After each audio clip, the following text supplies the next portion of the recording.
بسم اللہ الرحمن الرحیم۔ سوال کیا گیا ہے کہ ایک حدیث میں بیان کیا گیا ہے کہ جب سوریا ستارہ طلوع ہوتا ہے تو زمین پر وبائی امراض ختم ہو جاتے ہیں، اور علم فلکیات کے حساب سے سوریا ستارہ 12 مئی کو طلوع ہونے والا ہے۔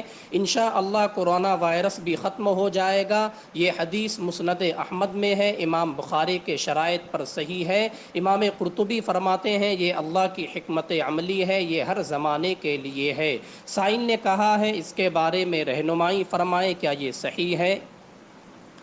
دیکھیے، پہلے حدیث سن لیں کہ حضرت عثمان ابن عبداللہ نے حضرت عبداللہ ابن عمر رضی اللہ تعالی عنہ سے پھلوں کی خرید و فروخت کے بارے میں سوال کیا، تو حضرت عبداللہ ابن عمر رضی اللہ عنہ نے کہا کہ حضور صلی اللہ علیہ وسلم نے پھلوں کی خرید و فروخت سے منع فرمایا ہے جب تک کہ آفت و مصیبت کا ڈر ختم نہیں ہو جاتا۔ حضرت عثمان نے کہا یہ کب ہوتا ہے؟ تو انہوں نے کہا کہ جب سوریا ستارہ طلوع یعنی ظاہر ہوتا ہے۔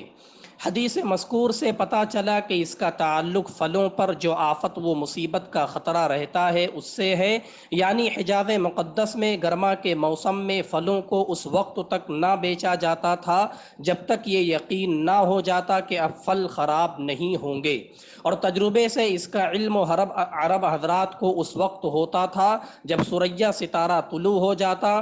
جب ستارہ ظاہر ہو جاتا تو اب پھلوں کے خراب ہونے کا جو ڈر تھا وہ ختم ہو جاتا تھا۔ لہذا حدیث کا تعلق وبائی امراض سے نہیں ہے بلکہ پھلوں پر جو وبائی بیماریاں لگ جاتی تھی ان سے ہیں۔ دیکھیے مسند احمد حدیث نمبر 5860۔